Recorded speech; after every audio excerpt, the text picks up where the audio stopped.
Hey y'all, welcome back to Right at the Wire. Before we take a look at the Rebel Stakes, I just want to bring something up that obviously I'm going to guess most of you picked up on watching the card at Oaklawn. The track was extremely speed favoring, and it became apparent as you went on in the card that just all you wanted to do was get on the lead, and if you did, you had a really good chance of winning the race.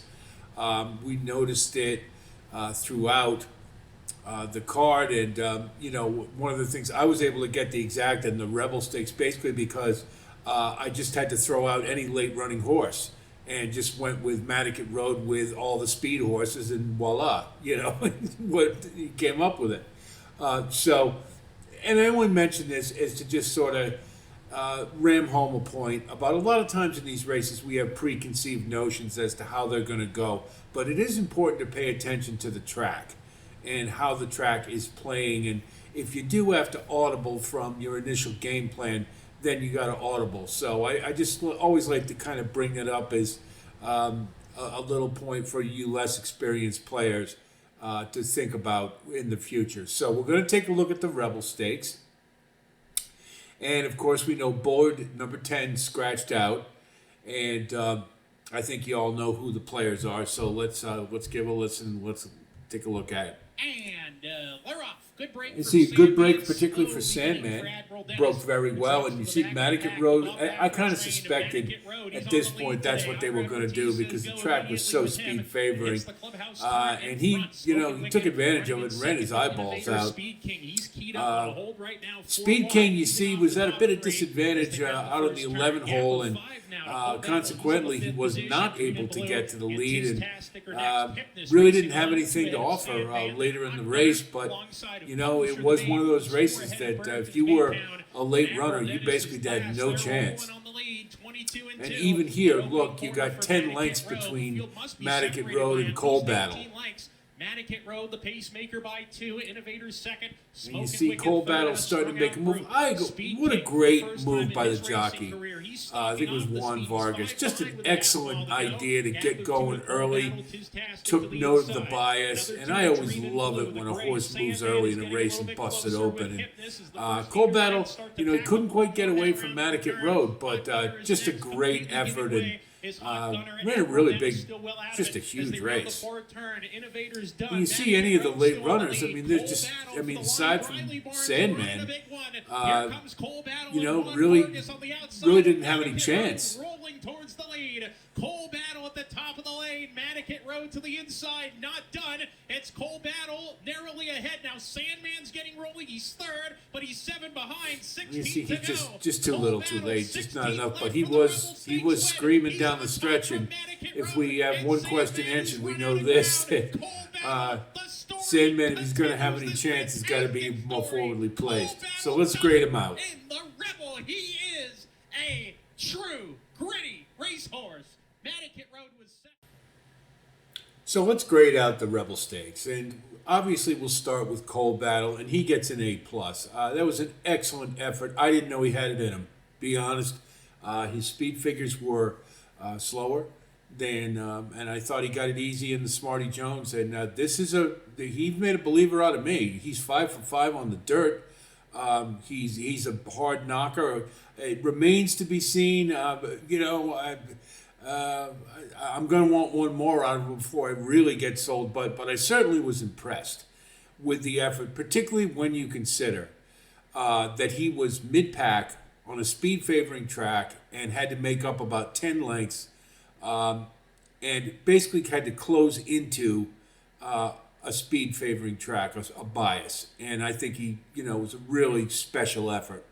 And obviously, this horse, is not a one-hit wonder. He's won from off the pace. He's won on the front end. All he does is win. So he's a horse that is certainly in our top Derby top 10. I think we're going to put him on it for sure after this one. Just a fantastic effort. Admiral Dennis, the race was over for him at the break. He broke poorly. Of all the horses, probably the only one who really broke poorly. And he persisted, and he showed a little something in the stretch, but I'm basically going to give him an F because he was never a factor in the race, and it just goes to show that, when you have a speed bias like that, if you don't brake well, it's pretty much over for you. That happened to me with Look Forward in the Honeybee. She bobbled at the brake, and that was pretty much it. And she was a speed horse. So Sandman's going to get a B, and you may be surprised at that. He ran his race. He broke better, for sure, but he was very much at a disadvantage with the way the track was playing. There's no doubt about that. But he ran his race, but it's not going to win. So to me, I don't want to call it a special effort and anything above what he ran his race. So to me, he's going to get a B. He's going to have to figure out a way they're going to have to figure out a way to get him more involved in a race early if he wants any chance to win, I think.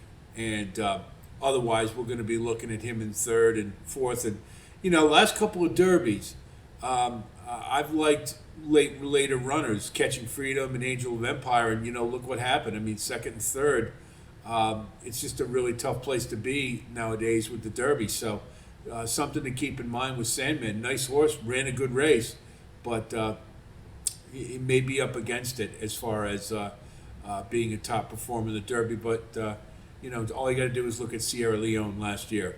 So, and there's other entanglements with that story, I know, but he is a late runner. You get the point. Hypnus, Maiden going into a stakes race, pretty much he had no chance because he was just too far back. And I'm not surprised at that, because one thing I kind of started to know, I've noticed for a long time, is Kenny McPeek's horses only seem to run one way, don't they? They're mid-pack or at the back, and then they come flying late and in two-turn races. That seems to be the MO for all of them. And so he was at a disadvantage with the track, but maybe he'll maybe with another start with a fairer track. I mean, maybe this one will be something. But he didn't do anything in the race, and nothing to impress me. Matticat Road, I give an A minus because it was bias assisted without a doubt. But he ran the race that you were supposed to run when you have a track that's speed favoring like that. They gunned him to the lead, and Irad did exactly the right thing with him and fought all the way around the track, and he damn near pulled it off. I think he showed what I had suspected, frankly, was that he's better than he was in the Bob Lewis, and I think he ran a hell of a good race. He just got run down by on the day a better horse. But Matticat Road, I haven't given up on him, and it'll be curious to see if they continue to try to keep him on the lead all the time, or if they try to rate him a little bit. Maybe if it's track depending, we'll see. But I thought that was a very good effort. It's just not, he gets an A minus because he got beat at the wire. But I thought he did exactly what he was supposed to do, so a solid effort. Publisher, I didn't think ran badly. Again, he coming from behind, really didn't have much of a chance. He gets a B. He's going to break his maiden. I mean, he's running well. He didn't embarrass himself whatsoever. And if you're a backer of Publisher, I wouldn't give up on him. I think, but again, he's another one who's going to have to figure out how to get more involved in the race earlier on to have a chance. But I thought he ran fine. Dreamin' Blue kind of surprised me as how long he stayed in the race. Now, he was no factor, but he did keep on, and he was still coming in the stretch. He just wasn't fast enough. And I think in a lower class, maybe an ungraded stakes or an allowance race, I would bet Dream Blue back because I think he ran pretty well. Innovator, to me, in some ways, was the biggest disappointment on the day. Because this is a front-running horse who had everything his way. He had the track in his favor. He got to the position he needed to. He didn't get the lead, but he was just off the leaders, and he should have been able to stay in the race a lot longer than he did. So, to me, you have to be really down on Innovator because you couldn't have asked for a better setup for a front running horse, and he didn't do it. So to me, it's almost an F, but he did stick around a while on the front end. So he ran his race, but it's really disappointing in that he did have some extra things going his way and still couldn't capitalize on them. Smoking Wicked just isn't a Derby horse. I think that's, you know, he tried to take advantage of the speed bias too. Got up there, got up around the lead, but couldn't factor. And so pretty much what I expected. An incomplete for Bullard, of course, because he scratched. Speed King, I'm not sure he's completely a need the lead horse yet, but he just did not have an answer when he didn't get the lead. Now, he was compromised by the post, that's true, but he just had nothing. And I really wasn't expecting much out of him, to be honest. I'm not going to give him an F because D- he did try to stay in there. I think he tried, but I think it exposed him for what he is. He's just not as good as the better Derby contenders, and that's the bottom line to Speed King. Brereton's Baytown, nothing. That's an easy F. Tistastic, I think they had the right idea with him. They tried to get him more involved early, but they just couldn't get him up amongst the leaders, and so he was kind of relegated to that mid-pack trip, and he kept on okay in the stretch. So the minus is C minus because he really didn't factor in the race, but I think they tried to get him more involved, and they failed. But gets a little something for effort, so a C minus, below average, but not awful. Hot Gunner backed out pretty quickly, and the horse just isn't good enough, so that's a complete F. So, if we look at the Rebel Stakes, the biggest problem with this race is the fact that it was bias influenced, without a doubt. So, do we get a real, true impression of the primary contenders in this race? I think we can conclude that Cole Battles is a competitor, and you got to like that. And I loved the effort, and so I think Cole Battle is certainly better than I thought he was.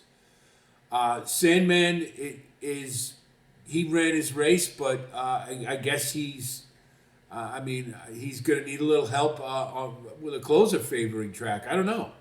But I think he ran his race, but I think he's going to keep running into this problem. Certainly the more distance he has is going to help him, without a doubt. So let's see what happens in the Arkansas Derby at 1 1/8, or if they move him to the Louisiana Derby at 1 3/16.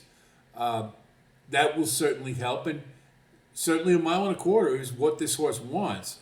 So we know that. Manicat Road, again, took advantage of the bias, but he ran a really good race. So I think the naysayers were perhaps rebuffed a little bit, and I think he did show that he's got more in the tank than a lot of people thought. But we want to see what he can do when there isn't a bias. So let's say. So it's without a doubt, Cole Battle was the star of the show. I think that there's no question about that. And if there's one question that was answered, is that Cole Battle, is he a serious Derby contender? I think the answer is yes. I just don't know where he stacks up amongst the very best, but that was a premium effort. And I think those of us who were maybe a little light on Cole Battle have to reevaluate and take him more seriously. And I certainly will in the Arkansas Derby or wherever he runs next. So that's the Rebel Stakes. And I hope this helps you in your formulation and your evaluation of the race.